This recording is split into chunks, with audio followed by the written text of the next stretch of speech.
Ce qui m'a amené à la pâtisserie, c'est un petit peu une histoire de famille. Parce que j'ai un oncle qui est pâtissier, j'ai un cousin qui est pâtissier, j'ai une tante qui était hôtelière avec un grand-père qui était boulanger. Et j'ai un père qui faisait très bien la crème anglaise. Un restaurant d'hôtel, en fait, ça nous offre plus de possibilités, je trouve. Surtout hôtel plus que restaurant, dans le sens en fait où dans un hôtel on a des salons de réception, on a plusieurs points de restauration. Donc finalement on peut mettre à 100% nos capacités et nos connaissances de pâtissier dans un hôtel. Ce qui n'est pas forcément le cas dans un restaurant simple en fait. Ma mission au quotidien, on va dire, si on peut dire une mission, c'est la perfection en fait et surtout on n'a pas le droit à l'erreur en fait. Quand on a un client qui va payer très cher un dessert ou très cher une chambre, on ne peut pas se permettre de faire un macaron raté ou de faire un cake. Ça va des choses simples aux choses compliquées, on ne peut pas se permettre de les rater. Il faut fédérer un petit peu les gens avec qui on travaille, il faut arriver à les dynamiser, il faut apporter des idées qui les fassent rester. Le pire dans une équipe, je dirais que c'est le turnover. Ce qui nous permet d'avancer, je dirais, c'est déjà la stabilité des équipes. Et la stabilité des équipes, c'est aussi du management, quoi. Mais on travaille en priorité pour elles. Il faut réussir à leur faire comprendre leur intérêt de rester ici, de par la qualité de ce qu'on peut leur proposer.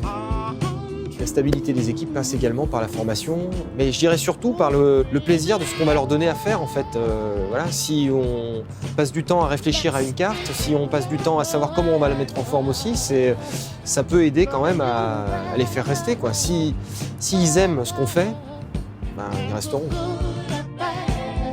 Pour construire un dessert, en fait, il y a plusieurs méthodes. Il peut y avoir celle d'un objet qui va me guider sur une forme ludique ou autre. Ça peut être un jouet, ça peut être... J'ai beaucoup m'inspiré des jouets. Je fais du lèche-vitrine, mais surtout pas en pâtisserie, en fait, surtout dans des vitrines soit de fringues, soit de déco, soit de jouets. Énormément pour voir les esthétiques. Et après, les associations de goût, en fait, ça va découler en fait, de manière un peu logique. Ça peut être un fruit qui va me guider en fait, tout au long par simple déduction logique. Ça peut être ça, ou ça peut être de l'intuition. Je vois l'abricot par exemple. Je me suis dit avec quoi on le mange le plus souvent. Moi personnellement c'est en confiture.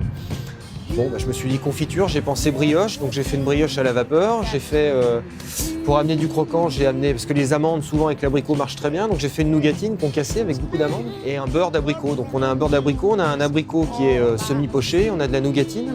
On a un abricot confit qui peut ressembler à de la confiture. Donc après, il y a une suite un petit peu qui va se construire comme ça par logique. Si je devais avoir une marque de fabrique, entre guillemets, ce serait la légèreté, j'espère en tout cas. Je mets énormément de blanc d'œuf.